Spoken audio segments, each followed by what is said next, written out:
It's time to get your checking account to zero with free checking from PenFed. That's zero ATM fees, zero balance requirements, and zero time spent waiting for your paycheck to direct deposit because you can receive it up to 2 days early.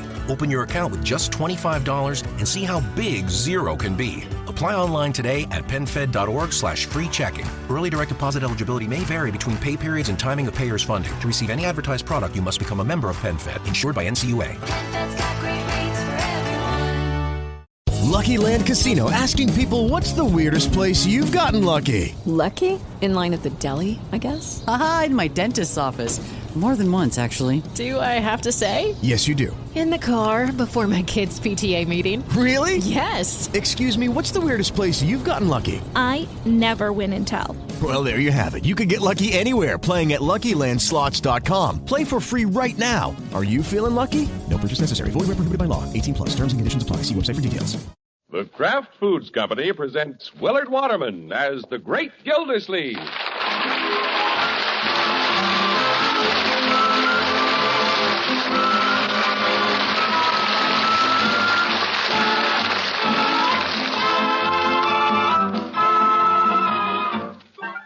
The Great Gildersleeve is brought to you, partially transcribed, by the Kraft Foods Company.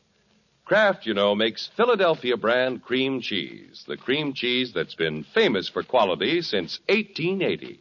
Delicious Philadelphia brand is so popular, it outsells all other brands of cream cheese combined. Enjoy it often, but remember, there's only one Philadelphia brand cream cheese, and it's made by Kraft. And you know, the world's favorite cheeses are made or imported by Kraft. Later on in the show, I'll tell you exciting news about the wonderful free offer Kraft is making.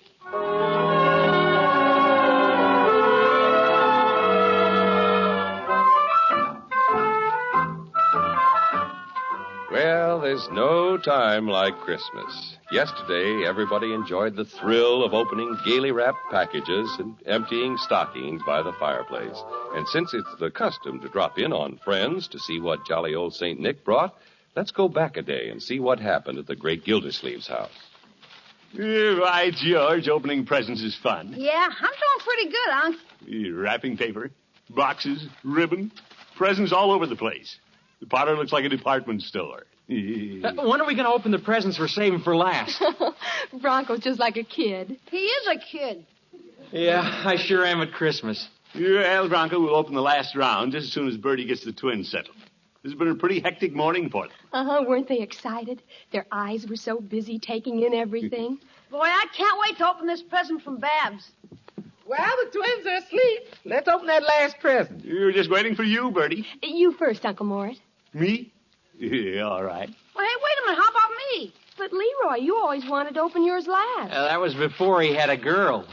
Well? Say, look what I have. A desk set from the family. Just what I need. Yeah, try the pen, Unc. Yeah, I think I will. Red ink.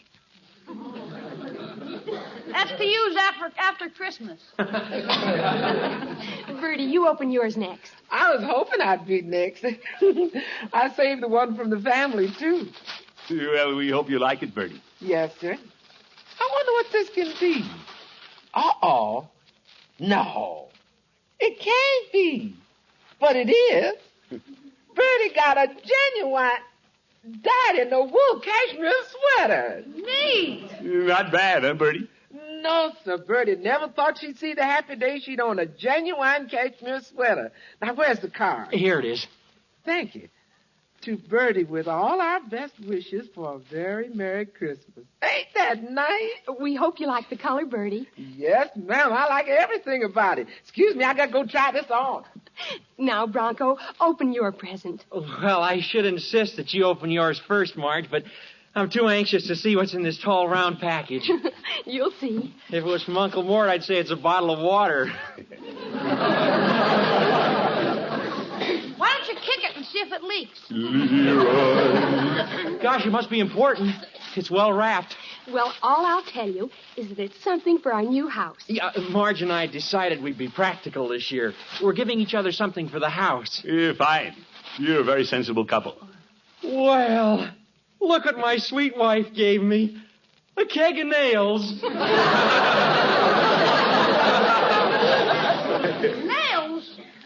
for corn's sake. Hey, nice. Oh, thanks, Marge. Just think, Bronco. When we're in our new home, we'll know it's held together with the nails I gave you for Christmas. Yeah, the roof over our heads will be held together with nails of love. This is sickening.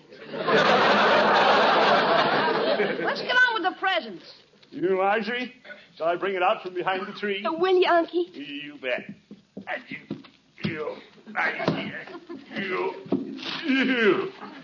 It's bigger than I am. Heavier, too. Let me give you a hand. Yeah. Oh, yeah. What do you think it is, Marge? Well, it must be something for the house.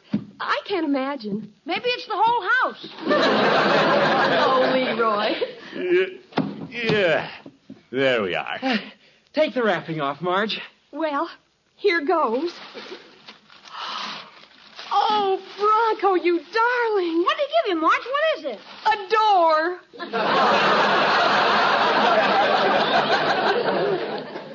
A door? Yeah, our front door. Solid birch.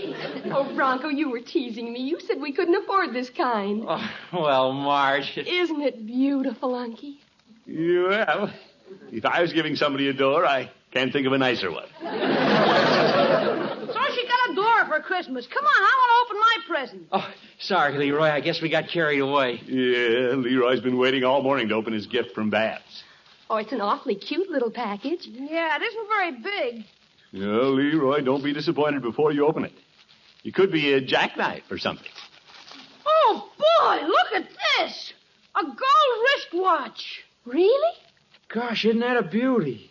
That's quite a gift, Leroy. Yeah. Certainly makes my old turnip look sick. Unky, do you think Leroy should accept it? What do you mean? I've already accepted it. Well, Leroy, a watch like that is a more expensive gift than you'd expect from a childhood acquaintance. Who's a childhood acquaintance? We've been practically going steady for a couple of months. Hey, I gotta go show my watch to Bertie. What a watch. That Leroy came off pretty well.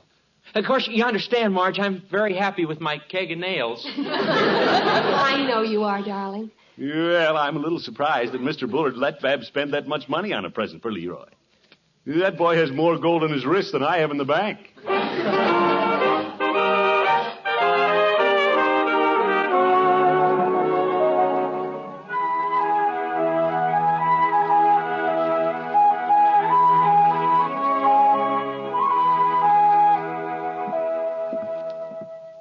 Good morning, Bertie. Morning, Miss Gildersleeve. Am I too late for breakfast? No, sir, but the others did beat you out this morning. Yeah, it's always difficult to get started for the office the day after Christmas. Yes, sir. Here's some coffee. Good. That should start me perking. Where's Leroy? Oh, he's over at Mr. Bullard's. They was away yesterday, so Leroy couldn't wait to see what Babs got for Christmas. I wondered why Babs didn't come over yesterday. He left here at 8:56 and 22 seconds, according to his new watch. That watch came as quite a surprise to all of us, Bertie. Yes, sir. There was a lot of surprises around here. A keg of nails, a door, and a genuine cashmere sweater. But that watch, that topped them all. Well, Bertie, I'm not one to encourage expensive gifts for kids who don't know the value of money. Babs isn't to blame. It's Mr. Bullard. It is? You shouldn't have let Babs buy Leroy anything so expensive in the first place. No, sir. After all, it isn't a good idea for the kiddies to set their sights too high. No, sir. That Bullard overindulges little Babs. Yes, sir. And I think of how much that gold watch must have cost. Why, it's ridiculous. Yes, sir. Of course, it's not my problem. No, sir. The watch does fit Leroy's wrist. If Mr. Bullard feels he has money to throw around and wants to toss a little this way, I'll be big about it and let Leroy catch it. Yes, sir.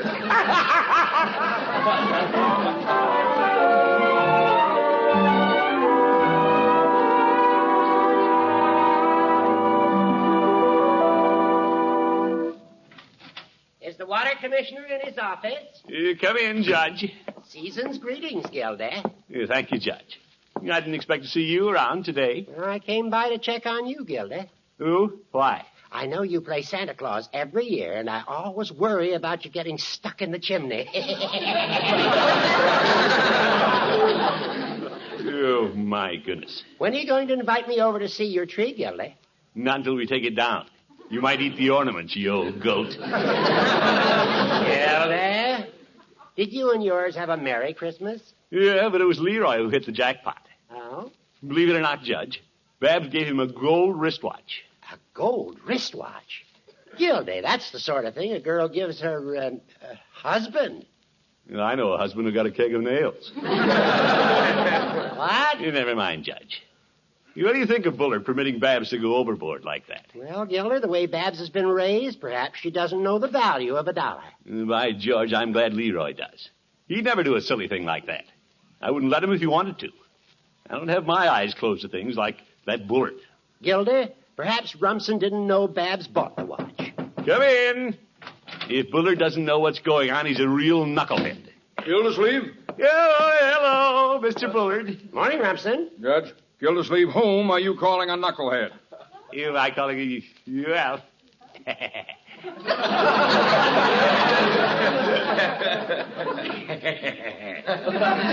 Speak up, laughing boy. No, Mr. Bullard. Speak up. Don't be mealy-mouthed. I heard you. Well, you heard me anyway. I was just telling the judge it was silly of you to let Babs give Leroy such an expensive present. Oh? Rumson, I suggested that perhaps you didn't know Babs had bought Leroy the watch. Yeah, that's why you're a knucklehead. Yeah, I mean... Gildersleeve, I have news for you. You do? Your Leroy gave my Babs this 3-foot string of pearls. A 3-foot string of pearls? I didn't know that. Knucklehead. Leroy must have spent all the money he made selling Christmas trees. Mr. Bullard, Babs has to return those pearls. And Leroy has to return the watch. Now, gentlemen, if you ask me... Nobody asked you. But if you... Quiet, you old goat. Well, I see my advice is unwanted. This is a conversation for knuckleheads.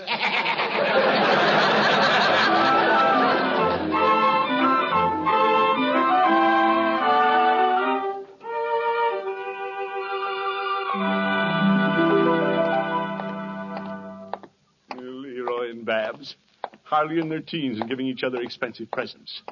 These pearls must have cost Leroy $35 or $40.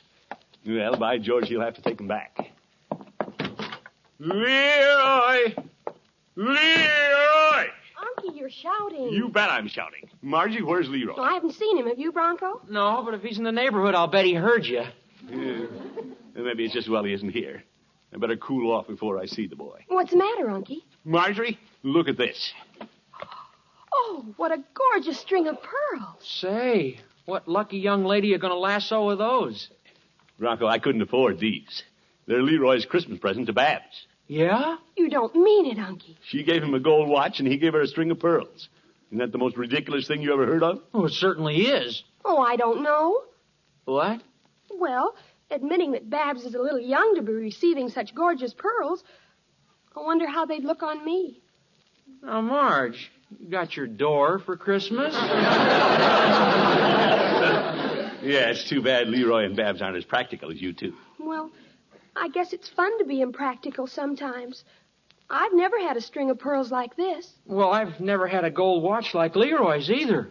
Of course, you understand, Marge, honey, that I'm perfectly happy with my keg of nails. Sure. It's been a fine Christmas. Well, I'm perfectly thrilled with my door. You understand that, too, don't you, Bronco? Yeah, sure he does. Oh, you sure? After all, it's such a practical gift. Well, Marge, we're building a home, and you were the one who suggested a practical Christmas. I suggested it?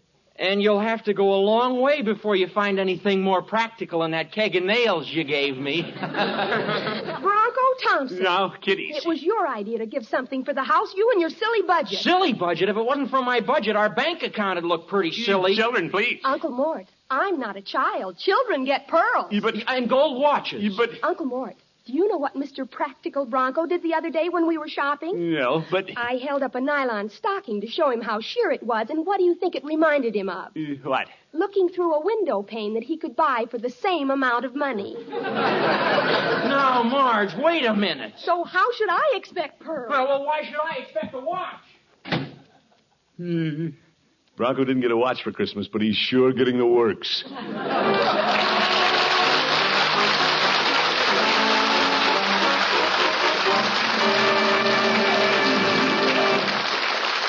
The great Gildersleeve will be back in just a minute. Now is your chance, ladies, to get a free, yes, free copy of one of the most exciting recipe pamphlets Kraft has ever offered.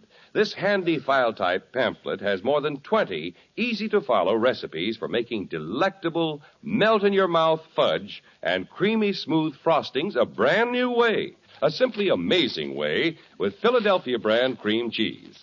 Just imagine, with Philadelphia brand cream cheese, you can make fudge and frostings that are perfect every time. Never grainy, never too hard, never too soft, but always delightfully creamy smooth. And making wonderful fudge and frostings with Philadelphia brand cream cheese is easy because there's no cooking, no testing, no beating to worry about. Just follow the simple instructions in the recipe pamphlet. You'll have luscious fudge and frosting with perfect, delicate richness, because Philadelphia brand is made with lots of fine milk and thick cream. Just be sure you use genuine Philadelphia brand cream cheese. When you buy, look for the red Kraft K that's on every silvery package to help you pick the real thing at a glance. Remember, genuine Philadelphia brand cream cheese is made only by Kraft, and it's guaranteed fresh. Now, to get your free copy of this wonderful recipe pamphlet, just drop a postcard to Kraft Kitchen, Box 6567, Department G, Chicago 77, Illinois.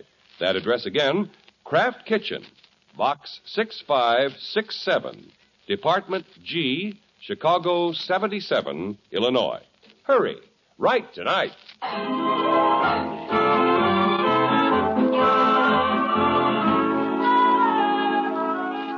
Well, the great Gildersleeve and his family had a wonderful Christmas. But the day after, complications started to develop. It began when Mr. Bullard got upset because his niece Babs gave Leroy a gold watch. Then Gildersleeve got upset because his nephew Leroy gave Babs a string of pearls. These gifts then upset Marjorie and Bronco, who had gone in for a practical Christmas. Now, guess who's on his way to Peavy's drugstore for an aspirin?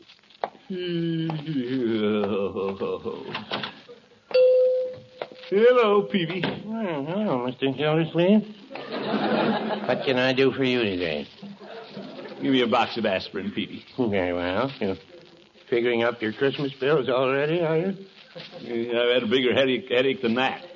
I just had to tell Leroy to return the gold watch Babs gave him for Christmas. My, that fine watch that Leroy showed me?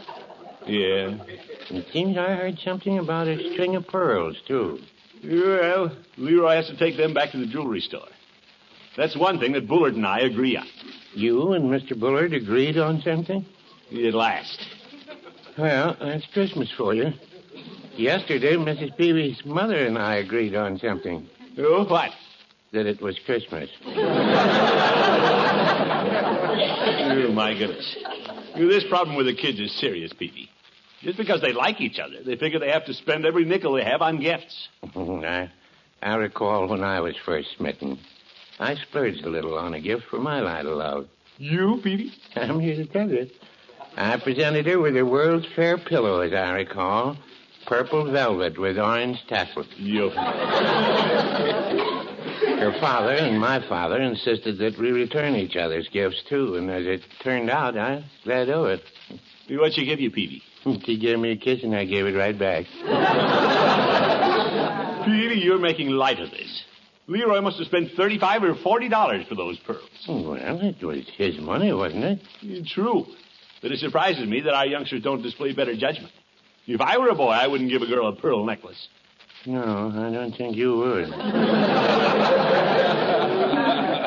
And if I were presented with a handsome gold watch, nobody'd have to force me to give it back. Well, no, I wouldn't say that.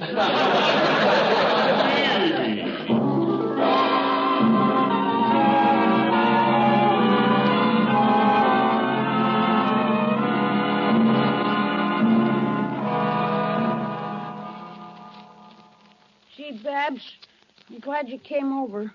Well, Leroy, I thought we should spend our last moments together with our presents.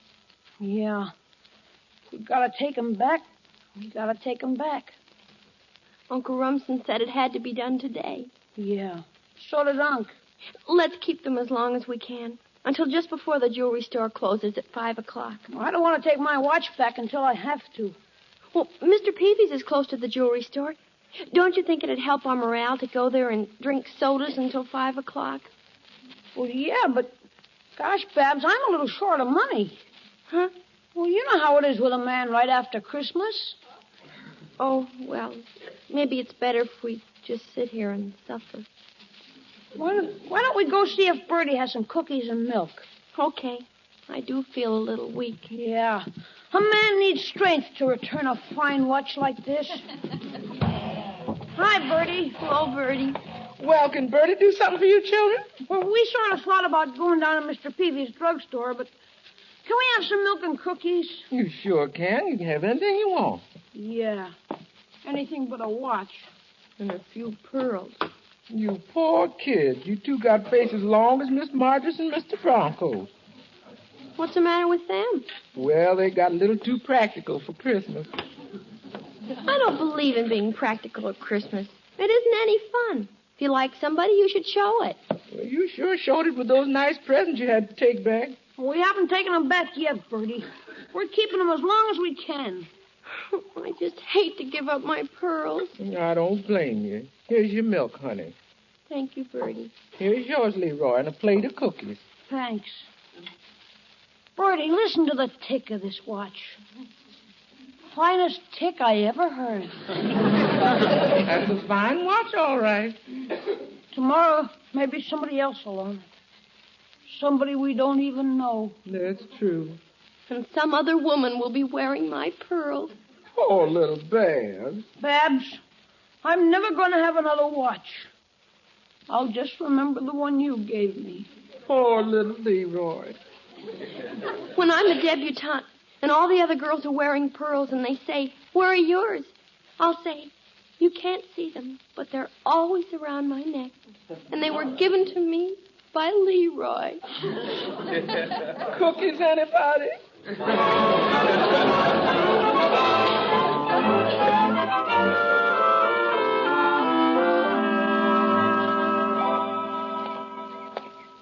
Yeah, I wonder if I did the right thing. In a way, Peavy's right. Leroy did spend his own money. Still, the kids have to understand that Mr. Bullard and I know best. Oh, hello, Gildersleeve. Hello, Mr. Bullard. Didn't see you behind your bushes there. Well, I was just shaking off some of the snow before this hedge breaks down. Oh? And incidentally, keeping an eye out for Babs and Leroy. Well, I was thinking about the kids myself. It's nearly 5 o'clock. I suppose by now they've returned those expensive baubles. Yeah, too bad they weren't more practical, like Marjorie and Bronco. Marjorie and Bronco? Yeah, they gave each other something for their new home. She gave him a keg of nails, and he gave her the door. The door? Yeah, the front door for the house. Oh! Have they had a happy Christmas? Well, until they saw what Leroy and Babs gave each other. Oh, foolish children. Yeah. Leroy stood out in the snow for 2 weeks, selling Christmas trees just to buy Babs a string of pearls. Well, I gave Babs a check for $50, and all of it went into the purchase of Leroy's watch, except $1.50. How do you know? Well, that's about what this necktie cost.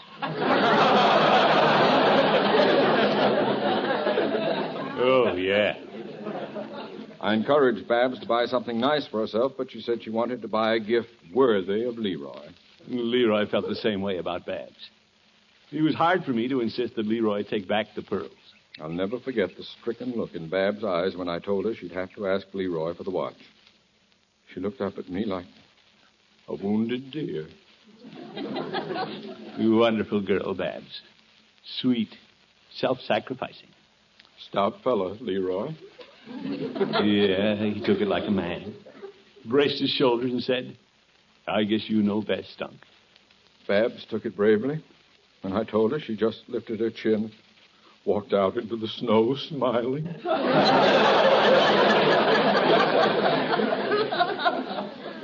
Too bad.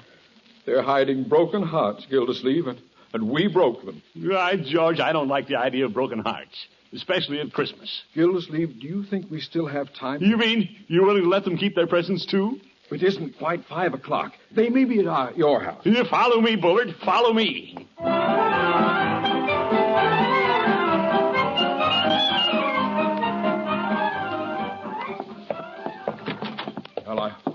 here, Gildersleeve. Yeah, I don't see them anywhere.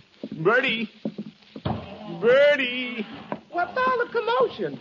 Oh, hello, Mr. Bullard. Bertie, have you seen Babs and Leroy? We have to find them, Bertie. All is forgiven. They can keep the presents. That's nice, gentlemen, but you're too late. We are?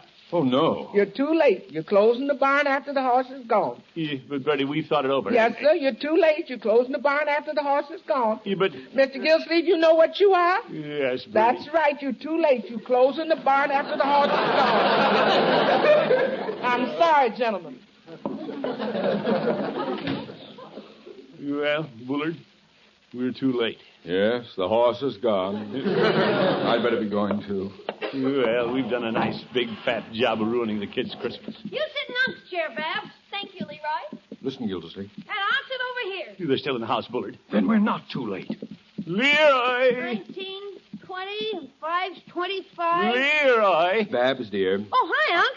26, 27. Babs, what are you doing? Excuse us, Uncle Rumson. We're counting our money. Your money? Bullard, we are too late. Poor unhappy children. Who's unhappy?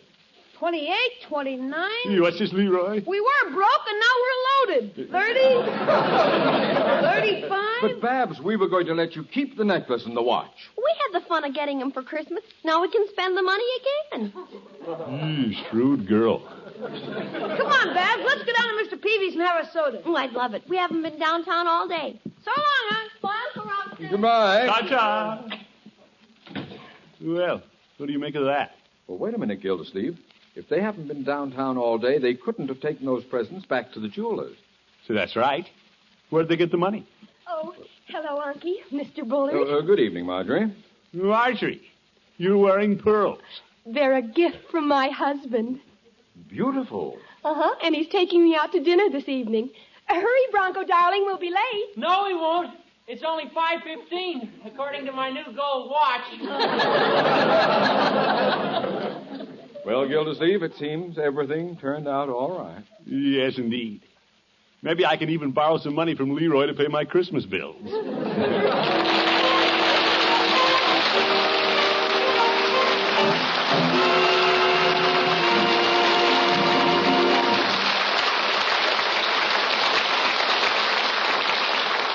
The Great Gildersleeve will be back in just a minute.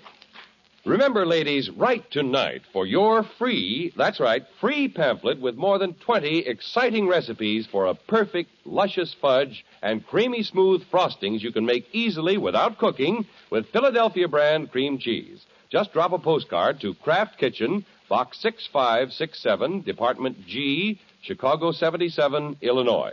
That address again, Kraft Kitchen, Box 6567, Department G, Chicago 77, Illinois.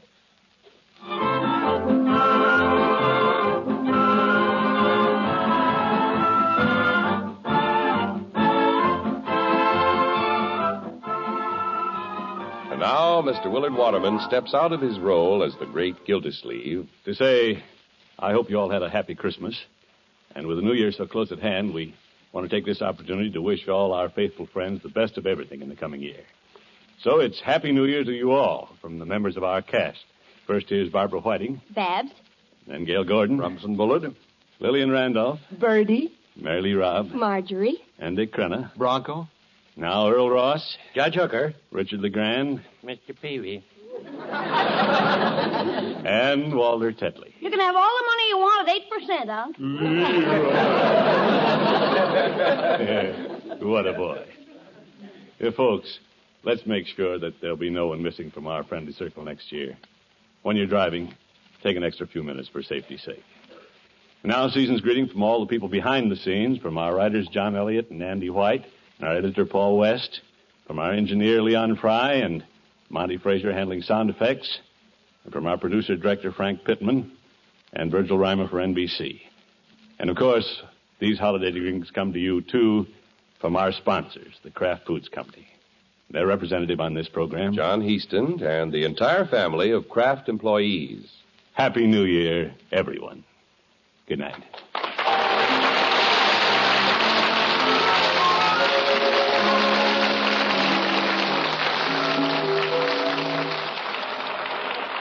You know, it takes 3 things to make a sandwich. The bread, then meat or cheese or egg, whatever you like best in between. And the third thing is, a touch of real mustard. For when you add a little mustard, you add a lot of tang. That is, if it's Kraft prepared mustard. There are two kinds, you know. Mild Kraft's mustard, smooth and delicately spiced, and Kraft mustard with horseradish added. Have both on hand for different tastes, different uses. Remember, when you add just a little mustard, you add a lot of tang. Get Kraft's prepared mustard.